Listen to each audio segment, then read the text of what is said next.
Tinggal pertanyaannya adalah, apakah anak cucu kita ke depan akan menganggap kita pahlawan atau pengkhianat? Sampurasun. Bapak dan Ibu saya hormati para tokoh dari berbagai daerah di seluruh Indonesia yang tergabung dalam Asosiasi DPRD Provinsi seluruh Indonesia, dan yang hadir di sini adalah para ketuanya. Saya mengucapkan selamat datang di Provinsi Jawa Barat. Penduduknya lebih dari 50 juta, alokasi pembiayaannya hanya 29 triliun. Itulah Indonesia. Tepuk tangan ya. Pak Ketua yang saya hormati, segenap seluruh tamu undangan, saya tidak bisa menyebutkan satu persatu. Pak Wakil Dirjen Otonomi Daerah, ini kali pertama saya pidato di Gedung Sate, Pak. Karena sudah hampir 3 bulan saya belum pernah ngantor ke kantor ini. Kantor saya di tempat sampah, kantor saya di pinggir sungai, kantor saya di tepi danau, kantor saya di seluruh wilayah Jawa Barat ini. Yang ngantor di sini banyak menikmati Gedung Sate dengan para pegawainya yang cantik-cantik, banyakkan sekda dan wakil gubernur. Apa sih sebenarnya yang menjadi pembicaraan kita? Itu lagu saya ciptakan tahun 2012 ketika saya berkunjung ke Papua. Saya menulis lagu judulnya Surga di Tanah Papua. Karena saya melihat Papua itu seperti surga, bahkan surga yang diciptakan, dihadirkan buat Indonesia. Kandungan kekayaannya luar biasa, tetapi barangkali kependudukannya, kesejahteraannya yang harus terus ditingkatkan. Apa sih yang menjadi model kita? Model kita ini adalah model pengembangan otonomi daerah yang terus mengalami perubahan dan tarik ulur. Otonomi daerah pernah sampai puncaknya, kemudian menurun, dan menurun. Esensi dari rakyat terhadap kita, ekspektasinya cuma satu. Apapun judulnya, apakah mau sentralisasi, apakah mau desentralisasi, apakah mau otonomi, mereka cuma nuntut satu, mereka hidup sejahtera. Kesejahteraan publik itu menurut saya ukurannya cuma 3. 1, kesehatannya dijamin. 2, pendidikannya dijamin. 3, perluasan lapangan kerja. Jadi kalau masyarakat sudah kesehatannya jamin, pendidikannya jamin, perumahan pemukimannya dijamin, rakyat ini sudah sejahtera. Apa sih yang membuat rakyat kita menjadi miskin? 1, menurunnya derajat kesehatan berdampak pada semakin meningkatnya angka kemiskinan. Karena ketika orang sakit, maka 2 kemungkinan yang terjadi, dia harus membayar biaya rumah sakit. Kalau tercover oleh BPJS ya alhamdulillah, kalau tidak tercover musibah. Ketika dia sakit, maka keluarganya kehilangan pendapatan. Ketika kehilangan pendapatan, maka keluarganya yang menunggu dalam setiap hari perlu pembiayaan. Maka orang sakit itu akan mengalami 7 tingkatan derajat kemiskinan dalam waktu sekejap. Sehingga kategori pembiayaan bagi masyarakat yang sakit, jangan lagi bicara miskin dan kaya. Kenapa? Kita anggota DPR, kita pejabat, kena sakit, kita akan jatuh miskin. Untuk itu negara harus hadir dalam memberikan jaminan layanan kesehatan bagi seluruh warga. Nah, hari ini, saya dalam 2 hari ini, bahkan 3 hari ini, menghadapi problem tentang kriminalitas remaja. Kriminalitas remaja itu berdampak pada perkelahian yang direkam di media sosial, sistem pengelolaan kriminalitas tawuran yang dikelola oleh gangster, melahirkan kaderisasi, dan yang menjadi target yang harus berkelahi di bawah umur 18 tahun agar bebas dari jeratan hukum. Sudah berkembang di media sosial secara sistemik, dan perkelahian itu diraih dari pengaruh media sosial yang membentuk karakter pikirannya. Apa sih sebenarnya yang terjadi? Sebenarnya yang terjadi adalah ketika mereka tawuran, masuk rumah sakit, BPJS-nya tidak klaim. Barusan saya beresin 15 juta. Ketika BPJS-nya tidak klaim, orang yang berkelahi, itu orang tuanya nggak mampu. Mau yang menang tidak mampu, yang mau kalah tidak mampu. Berproses peradilan melahirkan kemiskinan, tidak berproses peradilan pulang lagi ke rumah melahirkan kemiskinan baru. Karena orang tuanya tak sanggup lagi menghadapi. Maka negara harus hadir untuk mencari solusi. 1, solusi terhadap pembiayaan rumah sakit. 2, solusi recovery terhadap anak-anak yang berkelahi itu, karena itu anak bangsa. Inilah negara harus punya pikiran out of the box. Tidak bisa hanya berbicara proses hukum kembali ke orang tuanya udah gak sanggup. Ini Jawa Barat. Nah, untuk itu apa sih yang terjadi para anggota DPR yang saya ini mantan ketua Komisi E DPRD Kabupaten Purwakarta. Saya pernah menjadi pimpinan Komisi 4 DPR RI. Nasib paling tidak enak itu jadi anggota DPRD.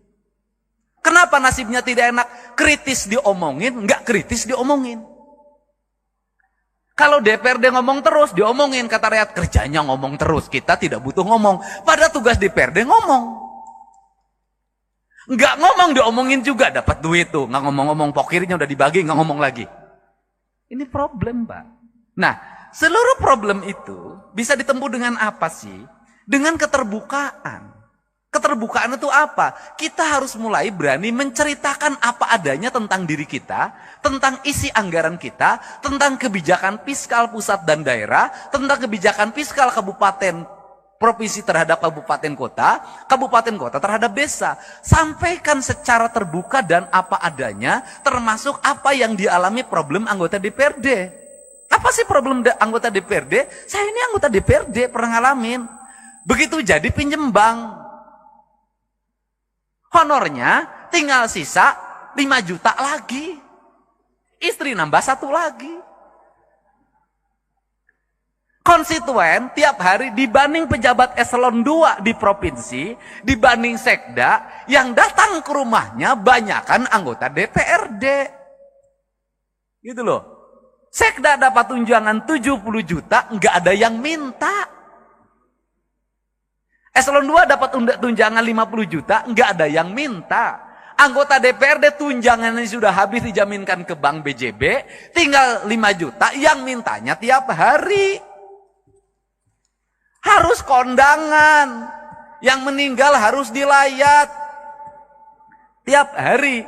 Pergi ke kantor kaca harus dibuka. Kalau kaca ditutup, kelihatan tuh, sombong dia.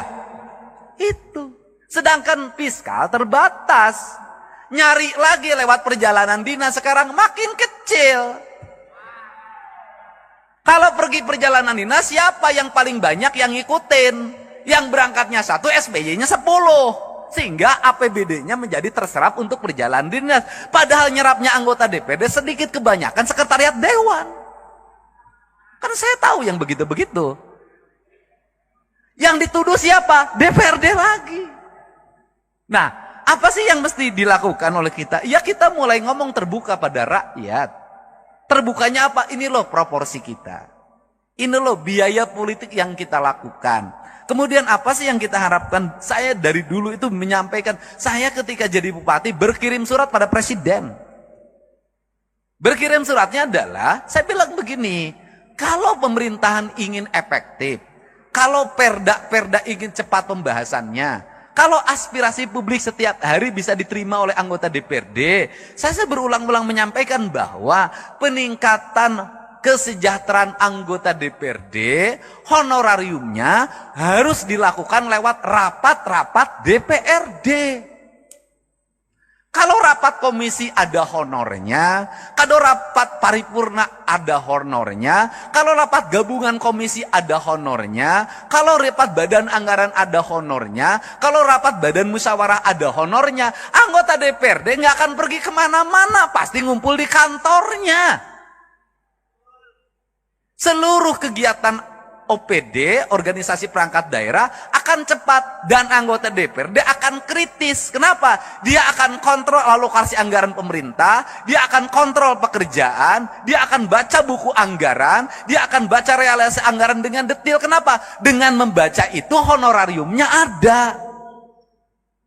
Tapi kalau didapatnya pergi keluar, maka dia akan banyak keluar. Selama jadi anggota DPRD 5 tahun, masuk kantornya terhitung 20 hari. Bahkan ada saya ketika menjadi anggota Komisi 4, nggak pernah sekalipun orang itu masuk, tapi honor terima. Dan kemudian bikin aturan juga dong, yang rajin yang mendapat honorarium, yang nggak masuk nggak dapat. Bener, ini akan terjadi kinerja. Tapi kalau model pendekatannya keuangannya begini, sampai kapanpun kinerja tidak akan pernah optimal. Dan kita harus bicara ada apa adanya dan terbuka. Kenapa? Ya karena juga memang anggota DPRD malu juga terhadap berbagai hal. Tapi gimana rasa malu dikalahkan oleh rasa butuh? Kan ini yang harus terjadi. Nah, untuk itu mari kita bersama-sama untuk mengupayakan ini. Saya sebagai gubernur, Pak Sekda, bikinkan surat hari Senin. Saya akan berkirim surat lagi buat Pak Prabowo, buat Pak Presiden kita. Saya akan ceritakan ini. Untuk apa? Mendorong kinerja DPRD. Kinerja aparat kami akan terevaluasi dengan baik. Karena anggota DPRD-nya ada di kantor dalam setiap hari. Saya ngalamin dulu sebagai anggota badan anggaran. Sering bertengkar sama badan musyawarah. Bertengkarnya apa? Banyak-banyakin rapat. Kalau badan anggaran sebulan 12, badan musyawarah suka bikin 23. Saya bilang, kenapa kamu 23? Kalau badan anggaran kan 11 juga ada duitnya. Ngomongnya anggaran, badan musyawarah jadwal doang. Kan begitu. Padahal belum tentu juga zaman sekarang. Kan kita kan kalau DPRD diomongin pasti duit, Pak. Pasti pendapatan. Kenapa? Kadurungku kabutuh. Beda dengan Pak Sekda. Kenapa? Aman. Birokrat itu kan dapat duit masuk ke rekening semua. ATM-nya dipegang istrinya. Iya kan? Nah, kalau anggota DPRD tiap bulan tinggal setruknya. Kan saya tahu. Gitu loh. Makin ke sini, makin mepet, makin kecil. Nah, beda dengan DPR RI. Udah Bu, kalau DPR RI pernah ngalamin. Apalagi sekarang Bu, makin naik lagi. Padahal modal jadi anggota DPRD provinsi dan DPR RI itu sama. Saya tentu tahu yang gini-gini. Kan kita pengalaman, Pak. Ya kan, saya cuma nasibnya lebih bagus aja daripada bapak-bapak. Mudah-mudahan ke depan Bapak juga nasibnya bisa jadi gubernur lah. Di daerah masing-masing, tapi jangan di Jawa Barat. Berat lawan saya. Nah ini. Nah untuk itu, maka kita ingin, harapan kita ke depan adalah ingin membangun keadilan fiskal. Keadilan fiskal itu gimana sih? Saya kemarin ketemu sama Gubernur Kalimantan Timur. Ini makan pemikiran, kan kita boleh dong punya pemikiran. Saya bilang, Gubernur Kaltim, penduduknya berapa? 4 juta. Berarti kalau 4 juta, saya rata-rata satu rumahnya 4, saya bilang. Berarti rumahnya kan cuma 1 juta. Iya. Loh, kalau penduduk Kaltim 1 juta, rumahnya cuma 1 juta, kan sebenarnya bagi Kaltim, ngasih 5 juta per rumah bisa. Karena 1 juta kali 5 juta, 5 triliun, Pak. Artinya masyarakat Kaltim untuk sejahtera itu sangat bisa. Beda dengan Jabar. Untuk Papua lebih bisa lagi. Untuk daerah yang memiliki pendapatan daerahnya tinggi dan hasil alamnya besar, sebenarnya sangat ini mungkin terjadi. Nah, apa sih yang terjadi hari ini adalah pola pengelolaan keuangan yang tersentral. Nah, problemnya di mana? Ini saya ngomong Jakarta. Jakarta ini Pak, penduduknya di bawah 10 juta. APBD-nya 90 triliun. Kalau di Jakarta itu dari 10 juta ada 2 juta kepala keluarga, itu orang Jakarta bisa digaji per kepala keluarga 10 juta. Kenapa? Karena 10 juta dikali 2 juta hanya 20 triliun. Kalau saya gubernurnya bagi. Beda kalau Jabar 50 juta. Nah, untuk itu apa sih yang mesti kita lakukan hari ini? Mari kita bersama-sama melakukan telaah terhadap ini semua untuk kepentingan bangsa. Agar apa? Agar ke depan bangsa kita terus mengalami peningkatan sumber daya manusia. Artinya bahwa sumber daya pendidikannya meningkat, sumber daya ekonominya meningkat, kesejahteraan meningkat. Maka saya selalu berfokus pada keadilan fiskal. Keadilan fiskal saya selalu berfokus pada ketika jadi pemimpin, itu saya selalu punya angan-angan dan punya harapan. Bagaimana punya angan harapan itu adalah pembangunan harus diselesaikan dalam waktu cepat. Setelah itu berarah pada investasi. Nggak bisa pembangunan gini-gini terus. Yang tahun ini menjadi proyek tahun ini, yang tahun ini menjadi proyek tahun ini, yang tahun ini menjadi proyek tahun ini. 5 tahun proyek birokrasi itu juga, negara nggak akan maju sampai kapanpun. Tetapi yang harus dilakukan adalah apa yang kita selesaikan dalam waktu 1 tahun, apa yang waktu 2 tahun, apa yang waktu 3 tahun, apa yang waktu 4 tahun, apa yang waktu 5 tahun. Ini semuanya tidak boleh berulang. Pekerjaan kemarin harus tidak boleh dikerjakan hari ini lagi. Kenapa? Pembangunnya ke depan. Tujuannya untuk apa? Agar fiskal yang tahun kemarin itu tidak digunakan untuk tahun ini. Dan negara sudah mulai berpikir untuk membangun kemandirian. Saya itu sudah punya rumusan, mudah-mudahan ini bisa dilakukan di Jawa Barat adalah misalnya begini, desa itu berapa sih penduduknya di desa itu? Di desa itu ada potensi apa? Anggaran pembangunan desa itu harus segera dibikin skala prioritas, ditambah plus kabupaten, ditambah subsidi dari pemerintah provinsi, ditambah pusat fokusnya di desa. Kalau di desa itu ada 7 RW, dibagi saja sebenarnya. RW ini bagian desa, RW ini bagian kabupaten, RW ini bagian provinsi, RW ini bagian pusat. Jadi membangun desa paripurna itu bisa selesai dalam waktu 2 tahun.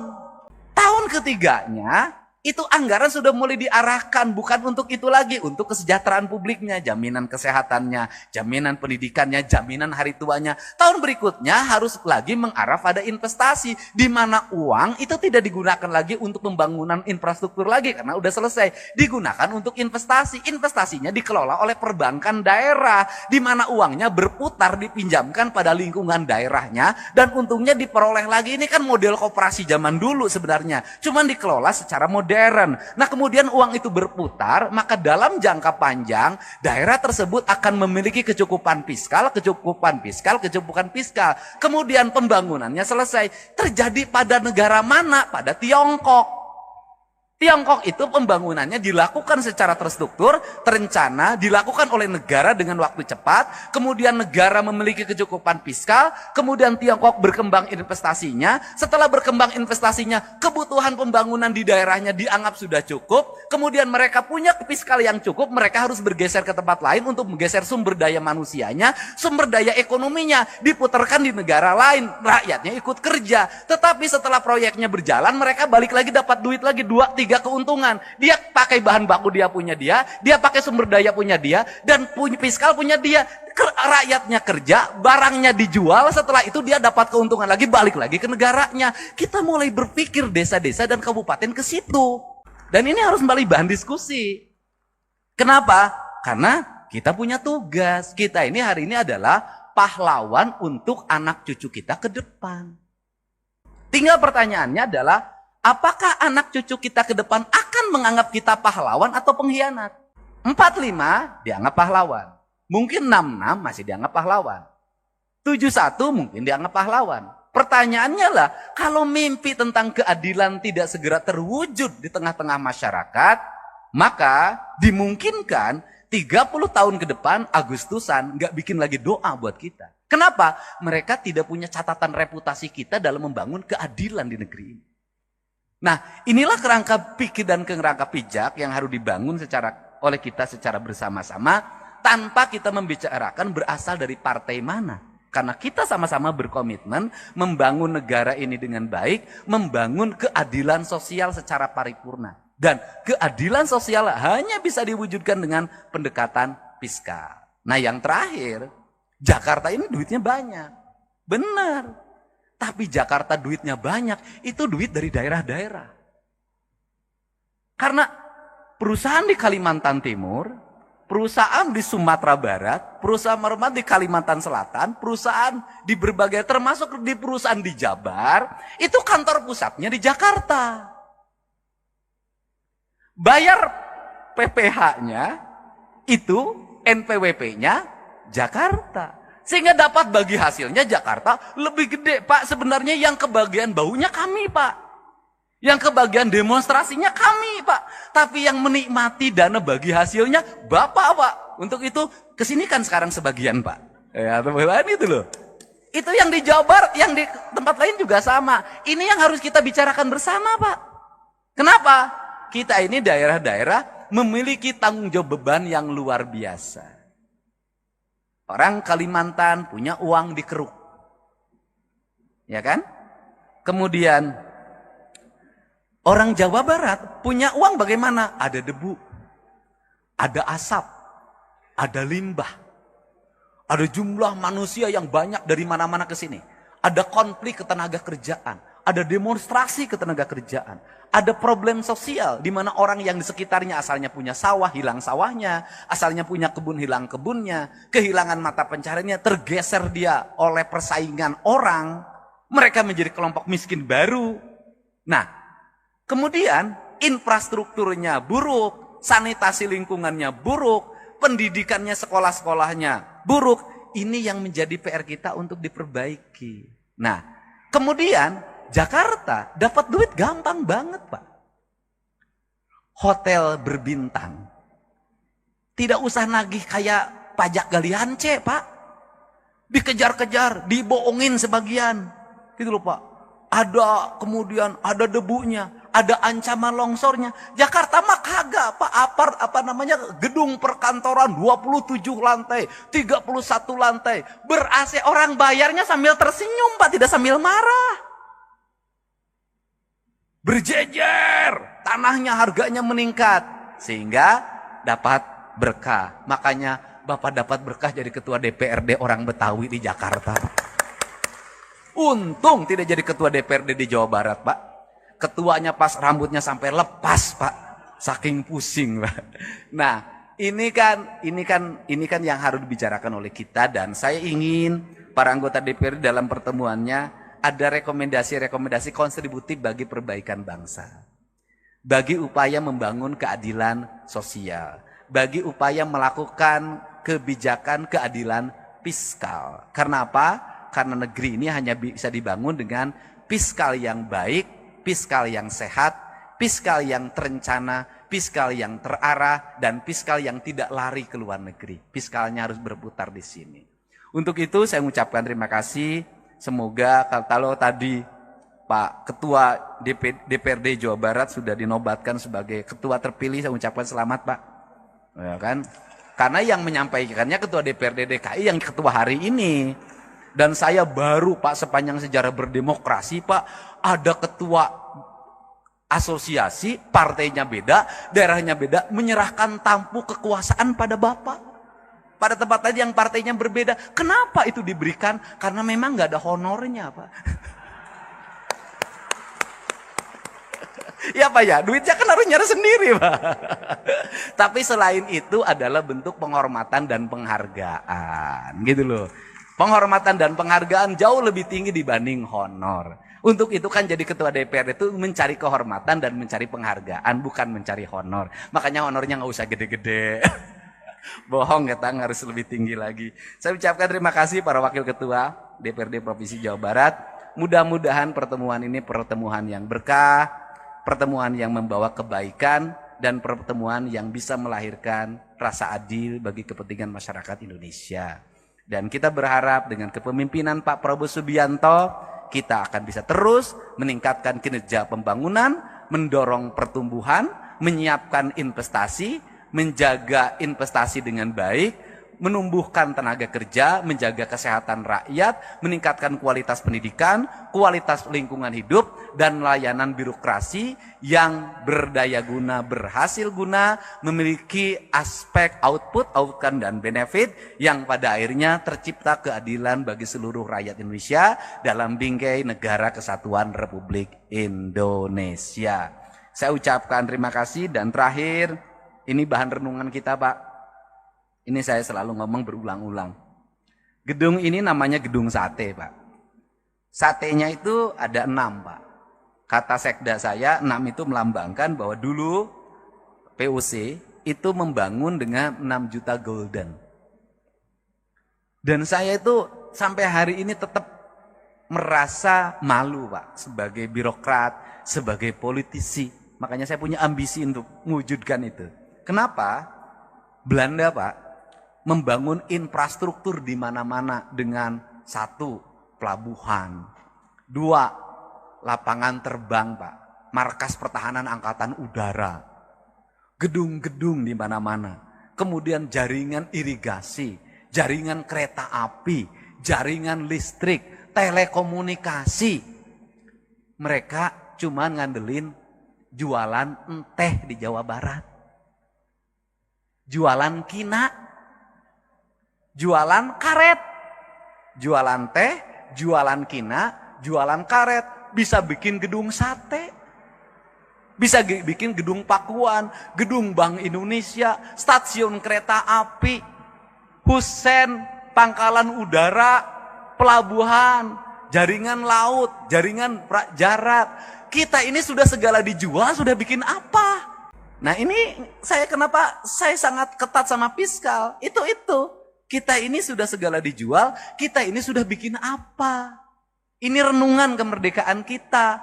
Belanda yang katanya penjajah hanya ngelola kebun teh, kebun karet kalau di Jawa Barat, sama kebun kina. Bisa bikin bangunan di Jawa Barat seperti ini. Kita sudah bikin berapa pangkalan udara, kita sudah bikin berapa pelabuhan, berapa stasiun kereta api, berapa rel kereta api baru. Yang ada pun rel kereta apinya sekarang hilang dengan papan-papan dan besi-besinya.